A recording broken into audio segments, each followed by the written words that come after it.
نحمده ونصلي على رسوله الكريم اما بعد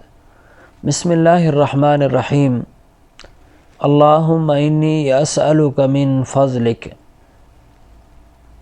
صدق اللہ العظیم۔ جیسا کہ میں اپنے دوستوں سے ماقبل رسول اکرم صلی اللہ علیہ وسلم کے کچھ خاص نماز کے بعد ذکر و اذکار اور کچھ صبح و شام کی دعاؤں کے ذکر و اذکار کے ساتھ نقل کر چکا ہوں، آج کچھ خاص مواقع جو ہیں ان کی دعاؤں کا ذکر اپنے دوستوں کے ساتھ کروں گا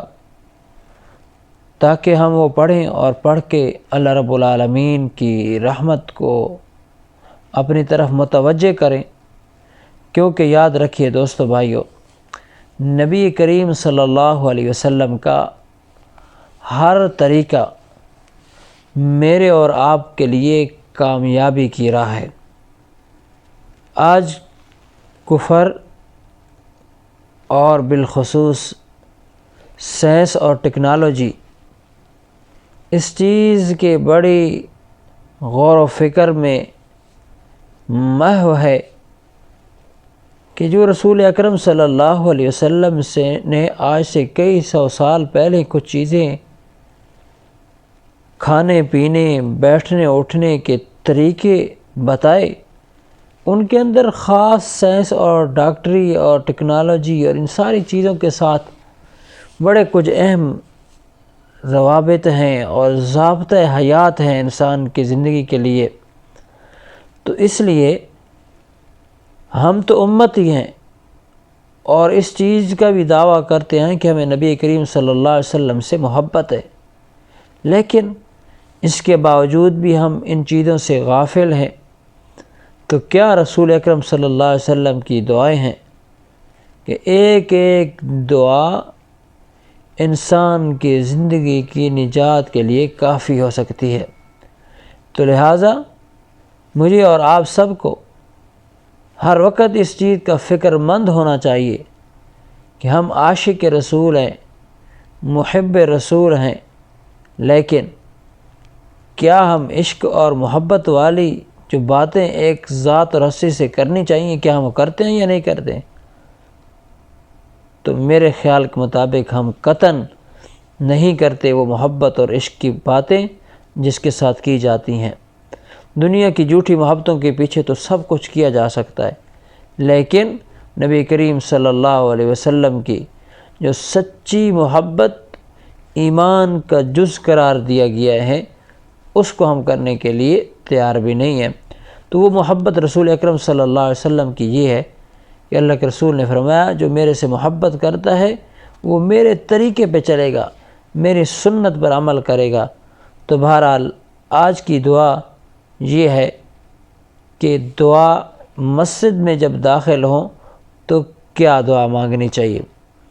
تو اللہ رب العالمین نے قرآن مجید کے اندر یہی حکم کیا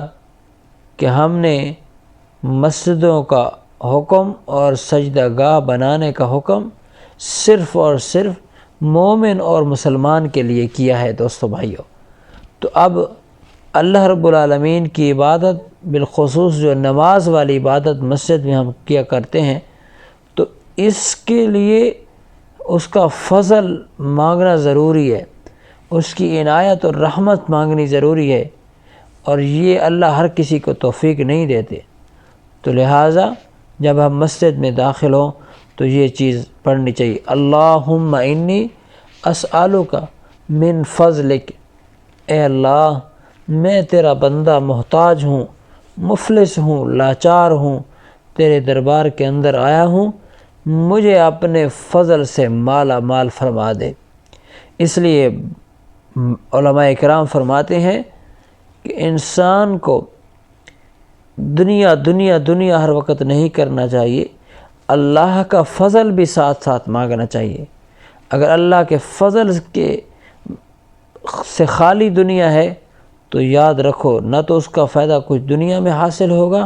نہ آخرت میں ہوگا۔ ہاں اگر اللہ رب العالمین کا فضل اس دنیا کی دولت کے اندر، مال کے اندر، اولاد کے اندر اللہ کا فضل موجود ہے تو انسان کی زندگی کامیابی سے سرخرو ہوگی اور انسان ہر وقت خوش